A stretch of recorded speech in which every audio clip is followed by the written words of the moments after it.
যে বিষয়টি আমি আপনাদের সামনে আলোচনা করার জন্য আমাকে বলেছি সেটা হচ্ছে যে সমকালীন ফিতনা। আজকে আমাদের সমাজে যে ফিতনা আসছে, এই সমকালীন ফিতনার ক্ষেত্রে আমরা আসলে কি করতে পারি বা আমাদের করণীয় কি আছে। এখন কি কিছু ফিতনা আছে আপনারা মনে করেন কিনা? হ্যাঁ, কয়েকজনে মনে করতেছেন কিছু ফিতনা আছে, আর বাকিরা মনে করতেছেন কি ফিতনা নেই। এমনটা মনে হয় না? ফিতনা কিছু আছে না, কোনো সন্দেহ নেই। ফিতনাকে বোঝার জন্য, মানে ফিতনাকে উপলব্ধি করার জন্য আমি প্রথমে দুটি গুরুত্বপূর্ণ কথা বলবো। একটি হাদিস বলবো, যে হাদিসটি আল্লাহ রাসূল সাল্লাল্লাহু আলাইহি ওয়াসাল্লামের সহিহ সনদে একেবারেই রাসূলুল্লাহ সাল্লাল্লাহু আলাইহি ওয়াসাল্লামের কাছ থেকে প্রমাণিত হয়েছে।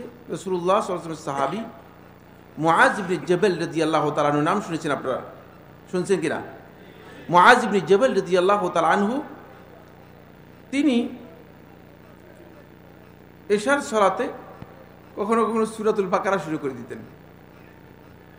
এক ব্যক্তি এসে অভিযোগ করলেন আল্লাহ রাসূল সাল্লাল্লাহু আলাইহি ওয়াসাল্লামের কাছে, বললেন আল্লাহ রাসূল সাল্লাল্লাহু আলাইহি ওয়াসাল্লাম, আমরা সারাদিন কাজ করি, অনেক কষ্ট করি, কিন্তু আমাদের ইমাম মুআজ ইবনে জাবাল এশার সালাতের মধ্যে সূরাতুল বাকারা 2.5 পারা এটা পড়া শুরু করেন, আমরা সহ্য করতে পারি না, মাঝে মধ্যে আমরা সালাত ছেড়ে দিই, আমাদেরকে মুনাফিক বলতেছে, আমরা অনেকটা মুনাফিকের মতোই মনে হচ্ছে। এখন এই ক্ষেত্রে মানে আপনি কি কিছু নসিহত করেন কিনা? রাসূলুল্লাহ সাল্লাল্লাহু আলাইহি ওয়াসাল্লাম মুআজ ইবনে জাবাল রাদিয়াল্লাহু তাআলাকে ডাকলেন, ডেকে আল্লাহ নবী সাল্লাল্লাহু আলাইহি ওয়াসাল্লাম মুআজ রাদিয়াল্লাহু তাআলাকে বললেন, ইয়া মুআজ, আফাত্তানুন আনত, আফাত্তানুন আনত, আফাত্তানুন আনত। হে মুআজ, তুমি কি ফিতনা করতেছো? তুমি কি ফিতনা করতেছো? তুমি কি ফিতনা করতেছো?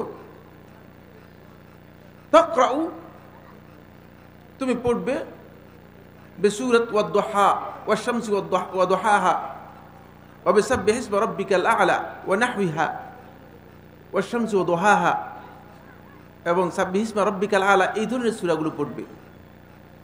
আপনি দেখেন, কোনো সন্দেহ নেই সালাতের মধ্যে দীর্ঘ কেরাত করা এটা সুন্নাহসম্মত বিষয়, সুন্নাহর দাবিও আছে, কিন্তু তারপরে আল্লাহ রাসূল সাল্লাল্লাহু আলাইহি ওয়াসাল্লাম সাহাবীকে বলতেছেন, তুমি কি ফিতনা করলে কিনা?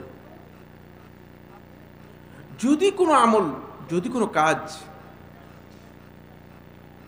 আমার আপনার আচরণের কারণে, আমার আপনার কথার কারণে, আমার আপনার অবস্থানের কারণে ইসলামকে ব্যাহত করে, অথবা ইসলামের প্রতি মানুষের কোনো না কোনো কারণে ঘৃণা অথবা অবজ্ঞা তৈরি হয়, তাহলে এই কাজটা ফিতনা। এটা আপনার জন্য বুঝতে হবে। খুব সংক্ষেপে যদি আপনি ফিতনাকে বুঝেন, এইভাবে বুঝতে পারেন। সুবহানাল্লাহ, ফিতনা সম্পর্কে কথা বলার আগে আমিও সেই ভয় পাচ্ছি যে ভয় পেয়েছেন আল্লাহ রাসূল সাল্লাল্লাহু আলাইহি ওয়াসাল্লাম সাহাবী আবু হুরায়রা রাদিয়াল্লাহু তাআলা আনহু। সহিহ বুখারী হাদিসের মধ্যে এসেছে, আবু হুরায়রা বলতেছেন, হাফিজতু মিন রাসূলিল্লাহি সাল্লাল্লাহু আলাইহি ওয়াসাল্লাম ওয়া আইনি মিনাল ইলম, আল্লাহ রাসূল সাল্লাল্লাহু আলাইহি ওয়াসাল্লামের কাছ থেকে আমি দুইটি ভাণ্ড, দুটি পাত্র আমি জ্ঞান অর্জন করেছি। ফাআম্মা আহাদুহুমা ফাবাসাসতুহু, এর মধ্যে একটি ভাণ্ড, একটি পাত্রের জ্ঞান তোমাদের কাছে আমি কি করেছি? প্রচার করে দিয়েছি, প্রকাশ করে দিয়েছি। যেটা হাদিস বর্ণনা করলাম, তোমরা যে বলতেছো আবু হুরায়রা হাদিস বর্ণনা করে, আবু হুরায়রা হাদিস বর্ণনা করে, আল্লাহ নবী সাল্লাল্লাহু আলাইহি ওয়াসাল্লামের কাছ থেকে আমি যে জ্ঞান নিয়েছি, এটা দুই প্রকারের জ্ঞান নিয়েছি, দুই পাত্র জ্ঞান নিয়েছি। এক পাত্র তোমাদের কাছে ওপেন করে দিলাম, ওয়া আম্মাল আখারু, আর দ্বিতীয় প্রকার যদি লাউ বাসাসতুহু, যদি আমি সেটা তোমাদের সামনে এক্সপ্লোর করি, তোমাদের সামনে তুলে ধরি, তোমাদের সামনে পেশ করি, তাহলে কুতিয়া হাযাল বুলগুম, এই যে গলা দেখতেছেন, এই গলাটা কাটা যাবে। নাউযুবিল্লাহ, কি বলতেছেন? বুঝা গেল যে এই যে জ্ঞান রাসূলুল্লাহ সাল্লাল্লাহু আলাইহি ওয়াসাল্লামের কাছ থেকে নিয়েছেন, আর সেটা যদি বলা হয় তাহলে বলছে গলা কাটা যাবে। আজকের ফিতনা সম্পর্কে যদি আপনি বলতে যান, তাহলে আপনি ফিতনাবাজ, আপনিই ফিতনাবাজ, আপনাকেই লোকেরা ইন্ডিকেট করবে, আপনাকে লোকেরা চিহ্নিত করবে। যিনি ফিতনার মধ্যে নিমজ্জিত আছেন, যিনি নিজে মানুষের মধ্যে ফিতনা চড়াচ্ছেন, তিনি হচ্ছে ইন্না নাহনু মুসলিহুন, আমরাই সংস্কার করতেছি, সংস্কারক। কিভাবে বিষয়টাকে আপনাদের সামনে পেশ করব? কঠিন, অত্যন্ত কঠিন বিষয়। কিন্তু যেহেতু আমাকে বলা হয়েছে, আমি খুব কম কথায় কয়েকটি কথা আপনাদের সামনে তুলে ধরার জন্য চেষ্টা করব, যাতে করে আমরা বুঝতে পারি যে আসলেই আজকে মুসলিম উম্মাহ একটি কঠিন সময় অতিক্রান্ত করছে। বন্ধুগণ, ফিতনা অত্যন্ত ভয়াবহ একটি বিষয়। যদিও ফিতনার কোরআনে কারীমে অনেকগুলো অর্থ রয়েছে, কিন্তু ফিতনার প্রকৃত অর্থ হচ্ছে ফিতনা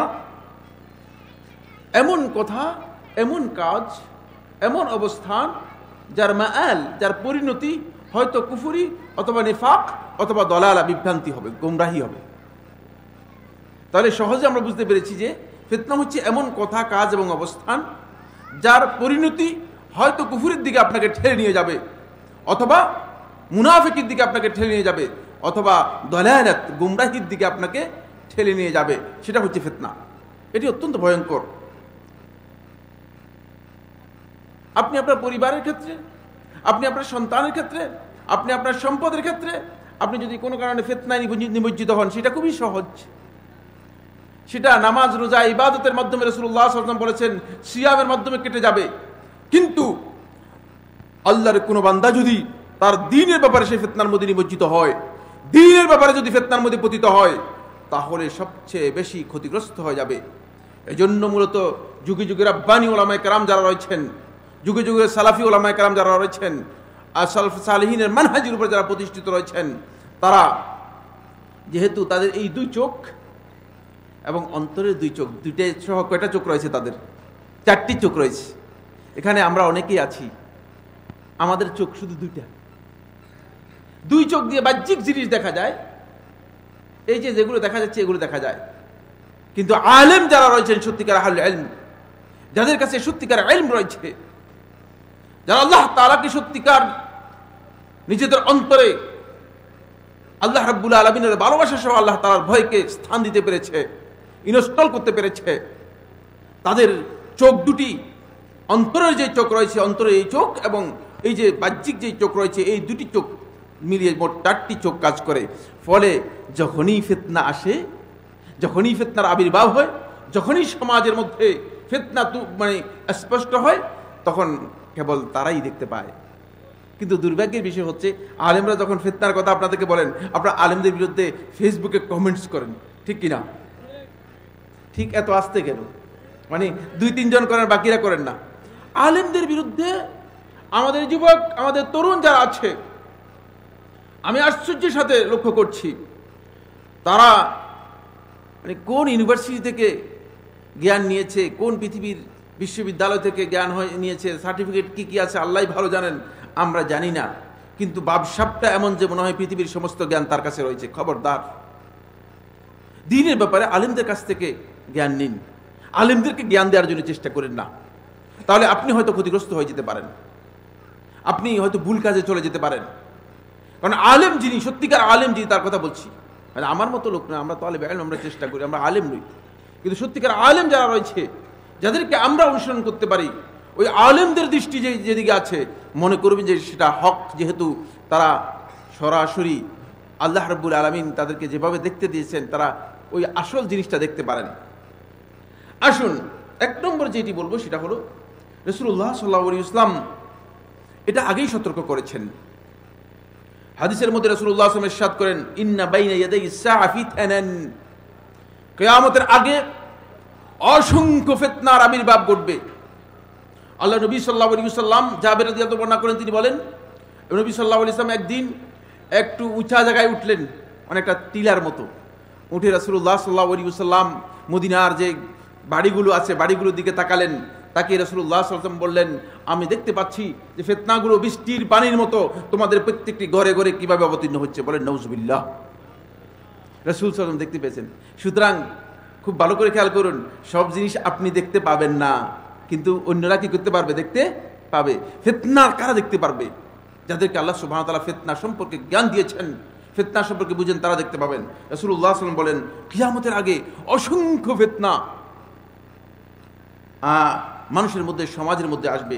কিভাবে? কাকিতাইল লাইলিল মুযলিম, অন্ধকার রাতের অমনিশার মতো, একেবারে রাত্রের যে অন্ধকার ঘুটঘুটে যেই অন্ধকারের বিভিন্ন প্রহর রয়েছে, প্রত্যেকটা অন্ধকারের এই অমনিশার মতো একটির পর একটি, একটির পর একটি, যেমন রাত যত গহীন হয়, রাত যেমন অন্ধকার হয়, ঠিক সেভাবে ফিতনা আসতে আসতে ফিতনা এত বেশি অন্ধকার করে ফেলবে যে মনে হচ্ছে যেন আপনি অন্ধকারের মধ্যে আছেন, আপনি নিজেকেও দেখতে পাচ্ছেন না, এমন হয়ে যাবেন।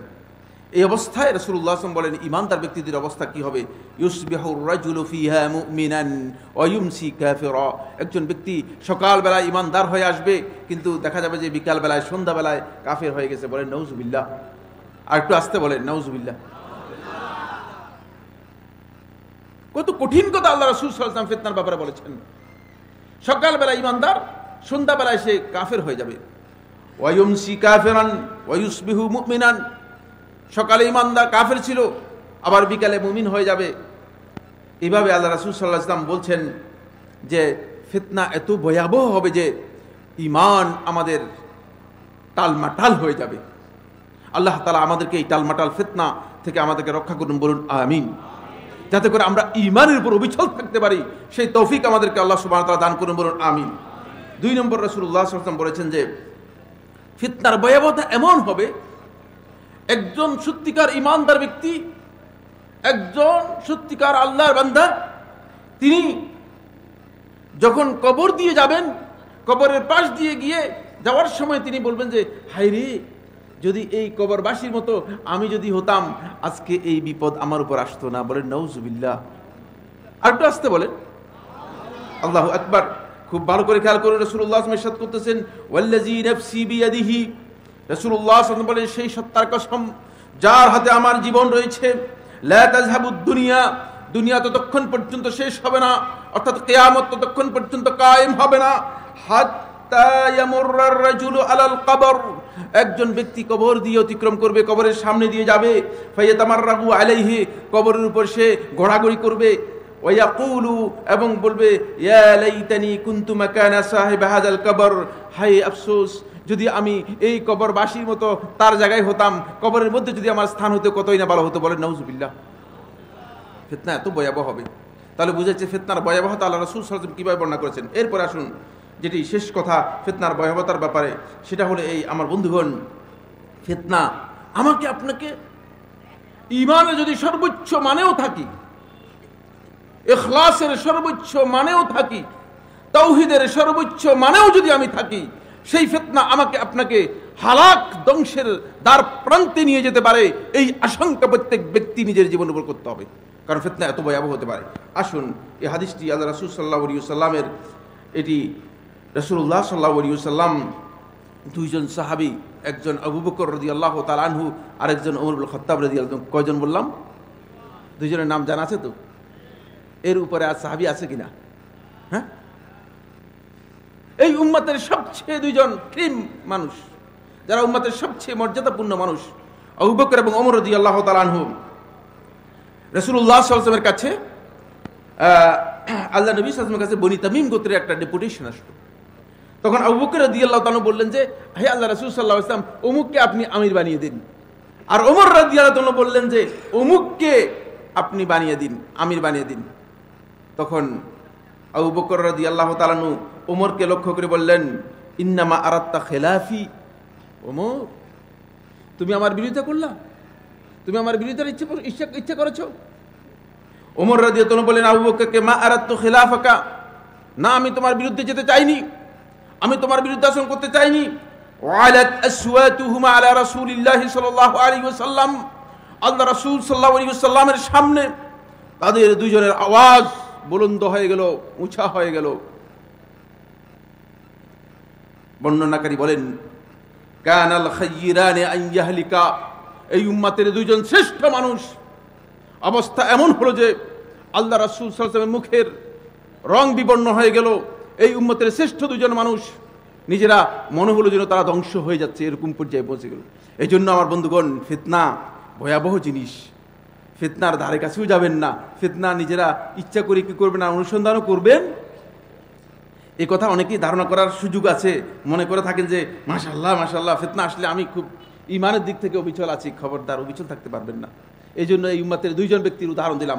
আসুন আমাদের মধ্যে যে ফিতনাগুলো রয়েছে কয়েকটা ফিতনা আলোচনা করব, তারপরে খুব সংক্ষেপের মধ্যে আমি আমার আলোচনা শেষ করে দিব। আমি জানি না আমার সময় কতটুকু রয়েছে, সেই সময়ের মধ্যেই আমি আলোচনা ইনশাআল্লাহ তাআলা শেষ করব।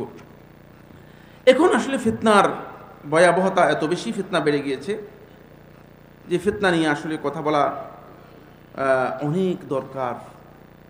এই জন্য দরকার যেহেতু এই উম্মাহকে সতর্ক করার দায়িত্ব, যদি আমি আলেম নই কিন্তু আমাদের আলেমদের রয়েছে। অন্যথায় আলেমরা যদি উম্মাহকে ফিতনা থেকে সতর্ক না করেন, তাহলে আলেমদের বেশভূষা ধারণ করে, আলেমদের ছবি চেহারা ধারণ করে ফিতনাবাজ একদল লোক এই মুসলিম সমাজের মধ্যে নিজেদেরকে এস্টাবলিশ করে মানুষদেরকে বিভ্রান্ত করবে, পথভ্রষ্ট করবে। তারা হয়তো মনে করবে যে তারা আসলেই পথের দিকে যাচ্ছে, তারা আসলে জান্নাতের দিকে যাচ্ছে, কিন্তু জান্নাতের দিকে যাবে না, বরং তাদের মাধ্যমে জাহান্নামের রাস্তার দিকে চলে যাবে। যে ফিতনাগুলো সবচেয়ে বেশি ব্যাপকতা লাভ করেছে, 1 নম্বর ফিতনা হচ্ছে ফিতনাতুত তাকফীর। কোথায় কোথায় তাকফীর করা। সুবহানাল্লাহ, অনেক আলেমের বক্তব্যের বেশিরভাগই মূলত অমুক কাফের, তমুক কাফের, সব কাফের, এমনকি বলতে বলতে শেষ পর্যন্ত গাছগাছালি যা আছে সবটাকে কাফির বাড়ি দিচ্ছে। শুনছেন কিনা এরকম কথা? নাম বলতে আমি বলি না, এরকম কথা শুনছেন কিনা? আচ্ছা, তাকফীর ফিতনা, ভয়াবহ ফিতনা। এবং এই ফিতনার কারণে আপনি আজকে মুসলিম উম্মাহর প্রথম দিন ইসলামের নামে কোরআন, এভাবে কোরআনকে উঁচু করে মুসলিম উম্মাহর রক্তকে যারা প্রবাহিত করেছিল, মুসলিম উম্মাহর মধ্যে যারা ফিতনা তৈরি করেছিল এবং মুসলিম উম্মাহর সবচেয়ে সম্মানিত মর্যাদাপূর্ণ ব্যক্তিকে পর্যন্ত যারা হত্যা করেছিল, তারা হচ্ছে এই ফিতনাতুত তাকফীরের মূল হোতা। তাদের মধ্য থেকে আরম্ভ করে আজকের দিন পর্যন্ত আমার বন্ধুগণ, ফিতনাতুত তাকফীর এমনভাবে এসেছে, কোথায় কোথায় আমরা মানুষদেরকে কাফির বানিয়ে দিচ্ছি। আর কাফির যখন বানিয়ে দিচ্ছেন, তখন অর্থ কি দাঁড়াচ্ছে? অর্থ দাঁড়াচ্ছে তাকে হত্যা করে ফেলতে পারেন, তার সম্পদ দূর করতে পারেন, তার স্ত্রীকে নিয়ে বিয়ে করতে পারেন। বলেন নাউজুবিল্লাহ। এই যে কাজগুলো করছে যারা, এই ফিতনা তৈরি করছে, তারা ভয়াবহ ফিতনার মধ্যে রয়েছে। তারা নির্বিচারে মুসলিম উম্মার লোকদের রক্ত প্রবাহিত করার একটা স্কোপ বের করে দিচ্ছে। ফলে সন্ত্রাস, জঙ্গিবাদ, ইসলামের নাম দিয়ে মানুষদেরকে হত্যা করা, এই কাজগুলো ব্যাপকভাবে সকল মুসলমানদের মধ্যে ব্যাপকভাবে ছেয়ে যাচ্ছে। ভিতরে ভিতরে প্রচুর কাজ হচ্ছে। যারা করছেন তারা যদিও মনে করতেছেন ইসলামের কল্যাণ করছেন, আমি তাদেরকে অত্যন্ত বিনয়ের সাথে বলতে চাই, আপনি ইসলামের কাজ করছেন না, আপনি ইসলামের নামে মূলত ইসলামের বড় ক্ষতি করছেন। আল্লাহ রাসূল সাল্লাল্লাহু আলাইহি ওয়াসাল্লাম এই ব্যাপারে কি বলেছেন? রাসূলুল্লাহ সাল্লাল্লাহু আলাইহি ওয়াসাল্লাম সহিহ বুখারী হাদিসের মধ্যে বলেন, আইয়ুমা রাজুলিন ক্বালা লিআখিহি ইয়া কাফির, কোন ব্যক্তি যদি তার ভাইকে বলে এই কথা, ইয়া কাফির, হে কাফির, ফাকাদ বাআ বিহা আহাদুহুমা, তাহলে এই যে কাফির শব্দটা মুখ থেকে বেরিয়ে গেছে, এটি এত ভয়াবহ শব্দ যে এটা হচ্ছে আপনার বুলেটের মতো, হয়তো যাকে বলেছেন তাকে গিয়ে আক্রান্ত করবে, অন্যথায় ফিরে এসে আপনাকে আক্রান্ত করবে। বলে নাউজুবিল্লাহ। সুতরাং কাফের বলার আগে একটু চিন্তা করুন, একটু ভেবে দেখুন যে এই লোককে আপনি কাফের বলতে পারেন কিনা, আর আলেমরা কাফের বলেছেন কিনা। আমি আশ্চর্য হই, চোখরা ফোকরা কিছু লোককে দেখি, বিভিন্ন জন আমার কাছে তাদের বক্তব্য পাঠান বা সোশ্যাল মিডিয়াতে আসে, ইয়া সুবহানাল্লাহ, খুঁটিনাটি মাসআলা নিয়েও কাফের বলে দিচ্ছেন, কাফের বানিয়ে দিচ্ছেন। আমরা কি কাফের বানানোর দায়িত্ব নিয়ে এসেছি না মুসলিম বানানোর দায়িত্ব নিয়ে এসেছি? কোনটা? আপনারা কি দায়িত্ব নিয়েছেন? কাফের বানানোর দায়িত্ব নাকি? আমি স্পষ্ট করে আপনাদেরকে বলতে চাই, কাফের বানানোর দায়িত্ব আমাদের নয়। কারণ কাফের বানানোর মধ্যে অতিরিক্ত কোনো মাসলাহাত নেই, দিন থেকে বের করে দেওয়ার মধ্যে কোনো মাসলাহাত নেই, বরং দিনের মধ্যে আনার মাসলাহাত রয়েছে। সুতরাং আমরা মুসলিম বানানোর জন্য মানুষদেরকে দায়িত্ব নিয়েছি, এই কাজটুকু আমাদেরকে বুঝতে হবে, অন্যথায় আমরা এই ফিতনার মধ্যে নিজেরা নিমজ্জিত হয়ে যাব। দুই নম্বর হচ্ছে ফিতনাতুল হার্জ। এ বিষয়ে আমার ভাই অল্প আগেই ইঙ্গিত করেছেন। হার্জ হচ্ছে নির্বিচারে হত্যা করা। যিনি হত্যা করেছেন তিনি জানেন না কেন হত্যা করেছেন, যাকে হত্যা করা হয়েছে তিনি জানেন না তাকে কেন হত্যা করা হয়েছে। আজকে যে হত্যা করা হচ্ছে মুসলমানদেরকে, বিভিন্ন জায়গায় হত্যা করা হচ্ছে, তাদের অনেকেই জানে না কেন তারা নিহত হচ্ছে, কি কারণে তাদেরকে হত্যা করা হচ্ছে। এই হার্জ আজকে মুসলমানদের মধ্যে দেখা দিয়েছে। আল্লাহ রাসূল সাল্লাল্লাহু আলাইহি ওয়াসাল্লাম হাদিসের মধ্যে ইরশাদ করেছেন, ইন্নাহু বাইনা ইয়াদাই সাআতি আল হারজা, নিশ্চয়ই ইন্না বাইনা ইয়াদাই সাআতি আল হারজা, যে কিয়ামতের আগের সময়ে এই ধরনের একটা ব্যাপক হত্যাযজ্ঞ, হার্জ হচ্ছে ব্যাপক হত্যাযজ্ঞ, কারণ ছাড়াই ব্যাপক হত্যাযজ্ঞ হবে। কালু মাল হারজু ইয়া রাসূলুল্লাহ, সাহাবায়ে কেরাম প্রশ্ন করলেন, হে আল্লাহর রাসূল সাল্লাল্লাহু আলাইহি ওয়াসাল্লাম, হার্জ কি? তখন আল্লাহ রাসূল সাল্লাল্লাহু আলাইহি ওয়াসাল্লাম বললেন যে এটা তোমরা যে কাফিরদেরকে হত্যা করছো তা নয়, বরং তোমরা নিজেরাই পরস্পরকে হত্যা করবে, তুমি তোমার প্রতিবেশীকে হত্যা করবে। আজকে হত্যার এই বিষয়টি আমাদের মধ্যেও ঢুকে যাওয়ার আশঙ্কা আছে কি নাই? আছে, এবং এই ফিতনা মুসলিমদের মধ্যে ব্যাপকভাবে আমরা লক্ষ্য করছি আছে। এরপরে আমার বন্ধুগণ 3 নম্বর যে পয়েন্টটি আলোচনা করব, যেটা আজকের আলোচনার শেষ কথা, অথবা আরেকটি পয়েন্ট আলোচনা করব, ফিতনাতু দুআতিদ দালালাহ। আজকে আমাদের সমাজের মধ্যে বিভ্রান্তির দিকে, গোমরাহির দিকে দাওয়াতকারী লোকদের সংখ্যা অনেক বেড়ে গিয়েছে। বড় আলেম, অনেক বড় বক্তা, কি কথার মানে ডিজাইন কি, কথার আর্ট কি, উপস্থাপনার পদ্ধতি কি, কি সুন্দর। এখন আপনাদের কাছে সবচেয়ে চয়েস হচ্ছে সেটাই, ঠিক না? আমরা চাই যে আমাদের চয়েসটা হচ্ছে ইলমের চেয়ে, মানে কে কত সুন্দর করে বলতে পারলো, কে উপস্থাপনটা ভালো করে করতে পারলো, সেই হচ্ছে আমাদের চয়েস। আল্লাহ নবী সাল্লাল্লাহু আলাইহি ওয়াসাল্লাম বলেন, এমন এক সময় আসবে যে দুআতুন আলা আবওয়াবে জাহান্নাম, যারা মানুষদেরকে জাহান্নামের দিকে ডাকবে, মান আজাবাহুম ইলাইহা কাযাফুহু ফিহা, যারা তাদের এই দাওয়াতে, তাদের এই আহ্বানে সাড়া দিবে, তারা তাদেরকে ওই জাহান্নামের দিকে কি করবে? নিক্ষেপ করে দেবে, জাহান্নামের দিকে ঠেলে দিবে। তখন আল্লাহ রাসূল সাল্লাল্লাহু আলাইহি ওয়াসাল্লামকে হুযায়ফা রাদিয়াল্লাহু আনহু প্রশ্ন করলেন, ফামা তা'মুরুনি ইন আদরাকানি যালিক, হে আল্লাহ রাসূল সাল্লাল্লাহু আলাইহি ওয়াসাল্লাম, আপনি আমাকে কি আদেশ করেন, আপনি আমাকে কি বলেন, যদি এই সময় আমি পেয়ে যাই, এই সময় যদি আমি উপস্থিত হই, কি করব? কাল রাসূলুল্লাহ সাল্লাল্লাহু আলাইহি ওয়াসাল্লাম বলেন, তালজামু জামাআতাল মুসলিমিন, মুসলিমদের সামগ্রিক জামাতের সাথে, মুসলিমদের সামগ্রিক ঐক্যের সাথে তুমি সম্পৃক্ত থাকবে, এবং তাদের ইমাম শাসক আছে, ওই শাসক থেকে নিজেকে আলাদা করে নেবে, আবিচ্ছিন্ন করে নেবে না। এটা হলো আল্লাহ রাসূল সাল্লাল্লাহু আলাইহি ওয়াসাল্লাম প্রেসক্রাইব করে গেছেন। বন্ধুগণ, আরেকটি ফিতনা নিয়ে কথা বলেই শেষ করে দিব। এই ফিতনাগুলো সম্পর্কে আলোচনা শেষ করব, তারপর আমি করণীয় সম্পর্কে কয়েকটি কথা বলবো। ইদানিং 2টি ফিতনা খুবই ভয়ঙ্কর, ফিতনাতুত তাহাজ্জুব ওয়া তাফাররুক, ফিরকাবন্দি এবং দলদলাদলির ফিতনা। এটি আমরা নিজেদের মধ্যে অনেকেই আপোষে করে যাচ্ছি, এবং আমাদের যুবকরা, আমাদের তরুণরা বিব্রত করে কিছু প্রশ্ন নিয়ে আসেন আমাদেরকে মিসগাইড করার জন্য, আমাদেরকে মানে আমাদের মাধ্যমে তার মনের বক্তব্য দিয়ে ফিতনা তৈরি করার জন্য। আমি যুবক তরুণদেরকে, যারা এই যে ক্যামেরা নিয়ে এসেছেন, সবাইকে অনুরোধ করে বলছি, অত্যন্ত বিনয়ের সাথে বলছি, খবরদার, আপনার কোন অবস্থানের কারণে, আপনার কোন প্রচারণার কারণে যদি কোনো আলেম অথবা ইসলামের কোনো ক্ষতি হয়, তাহলে আপনি ইসলামের প্রচারের কাজ করেন নাই, আপনি ফিতনার কাজ করেছেন। একটু আওয়াজ করে বলেন, আপনি ফিতনার কাজ করেছেন, আপনি ফিতনাকে প্রমোট করেছেন। আপনি হয়তো মনে করেছেন আপনি ইসলামকে বুলন্দ করতেছেন, আপনি কিয়ামতের দিন আল্লাহ রাব্বুল আলামিনের দরবারে অবশ্যই এর জন্য আপনাকে উত্তর দিতে হবে, জবাবদিহি করতে হবে। আরেকটি বিষয় হচ্ছে আমার বন্ধুগণ, আজকে আমাদের মধ্যে একটা ভয়ঙ্কর ফিতনা আল্লাহ রাসূল সাল্লাল্লাহু আলাইহি ওয়াসাল্লাম আগেই বলে গিয়েছেন, হাদিসের মধ্যে রাসূলুল্লাহ সাল্লাল্লাহু আলাইহি ওয়াসাল্লাম স্পষ্ট করে জানিয়ে গেছেন, সেটা হলো দাউল উমাম মিন ক্বাবলিকুম, তোমাদের পূর্ববর্তী উম্মতের যেই রোগ, সেই রোগে তোমরা অচিরেই আক্রান্ত হয়ে যাবে, আর সেই ফিতনা তোমাদের মধ্যে এসে যাবে। আজকে সেটা আমাদের মধ্যে দেখা যাচ্ছে, সেটা হলো ফিতনাতুল বুগদি ওয়াশ শাহনা, বিদ্বেষ, ঘৃণা। অন্তরটাকে পরিচ্ছন্ন আমরা করতে পারছি না কেন? তাহলে আমি দ্বীনের কি খেদমত করব? কেন আমি আমার অন্তরটাকে উদার করতে পারছি না? বিশাল সমুদ্রের মতো আমি কেন উদার হতে পারছি না? এই বিশাল আকাশের মতো আমি কেন নিজেকে উন্মুক্ত করতে পারছি না?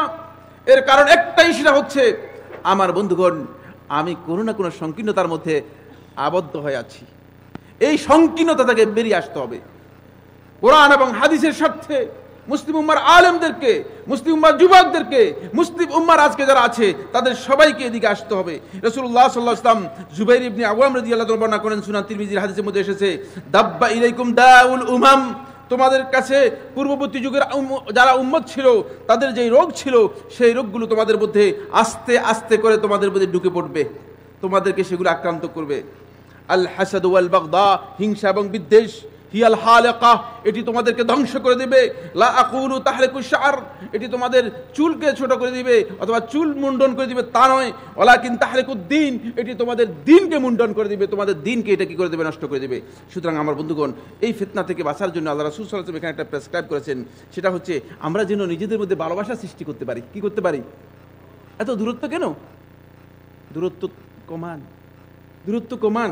রাসূলুল্লাহ সাল্লাল্লাহু আলাইহি ওয়াসাল্লাম বলেন, ওয়াল্লাযী নাফসি বিয়াদিহি, সেই সত্তার কসম যার হাতে আমার জীবন রয়েছে, লা তাদখুলুল জান্নাহ হাত্তা তুমিনু, তোমরা ঈমানদার হওয়া পর্যন্ত জান্নাতে প্রবেশ করতে পারবে না। ওয়ালা তুমিনু হাত্তা তাহাব্বু, তোমরা ততক্ষণ পর্যন্ত পরিপূর্ণ ঈমানদার হতে পারবে না যতক্ষণ পর্যন্ত তোমরা পরস্পরকে ভালো না বাসবে। আফালা উনাব্বিউকুম আফালা আদুল্লুকুম আলা মা ইউসাব্বিতু যালিকা লাকুম, যেটি তোমাদেরকে এই কাজের জন্য সহযোগিতা করবে, এই কাজে অবিচল থাকতে তোমাদেরকে সহযোগিতা করবে, সেটা কি তোমাদেরকে বলবো না? আফশুস সালাম বাইনাকুম, তোমরা নিজেদের মাঝে সালামের কি করো, প্রসার ঘটাও। আর মসজিদ থেকে বেরিয়ে যাচ্ছেন, আপনি তাকে দেখেন যে আমি এত বড় আলেম, সালাম দেন না কেন আমাকে লোকটা, নাউজুবিল্লাহ মিন যালিক, আপনি সালাম দেন। আবার আপনাকে সালাম দিয়েছে, আপনাকে যখন সালাম দিয়েছে আপনি তাকে আমাকে সালাম দিয়ে কেন? বন্ধুগণ, আমরা ইসলাম থেকে কত দূরে সরে গিয়েছি, ইসলাম থেকে আমরা কত দূরে সরে গিয়েছি। আসুন আমাদের করণীয়গুলোর মধ্যে কয়েকটি করণীয় আলোচনা করব। এটি শুধুমাত্র মানে অনেকগুলো পয়েন্টের মধ্যে থেকে আমি কয়েকটি পয়েন্ট আলোচনা করলাম, আমার সময় শেষ হয়ে গিয়েছে। এক নম্বর হচ্ছে বন্ধুগণ, ফিতনার ক্ষেত্রে আল্লাহ তাআলার কাছে ধর্ণা দিতে হবে। আমাদেরকে বেশি বেশি করে আল্লাহ তাআলার কাছে দোয়া করতে হবে যেন আল্লাহ সুবহানাহু ওয়া তাআলা আমাদেরকে ফিতনা থেকে রক্ষা করেন, ফিতনা থেকে আল্লাহ রাব্বুল আলামিন আমাদেরকে বাঁচান।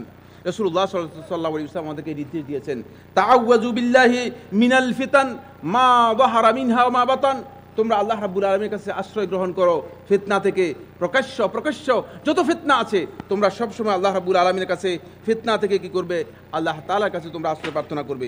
দুই নম্বর বিষয় হচ্ছে যেটা, সেটা হলো ফিতনা থেকে বাঁচার জন্য অধিক পরিমাণে ইবাদত করতে হবে। ফিতনার সময় যখন আসবে তখন আল্লাহর বান্দারা দুনিয়ার যে সমস্ত বিষয়গুলো আছে সেগুলো অনুসন্ধান করবে না, আমাদের কাছে আসে মনে হয় যেন গোটা বিশ্ব তাকে দায়িত্ব দিয়েছে যে ওই দেশে কি হচ্ছে, এই দেশে মুসলমানদের জন্য আমাদের কি করা দরকার। আরে আপনার ব্যাপারে নিজে চিন্তা করেন না কেন?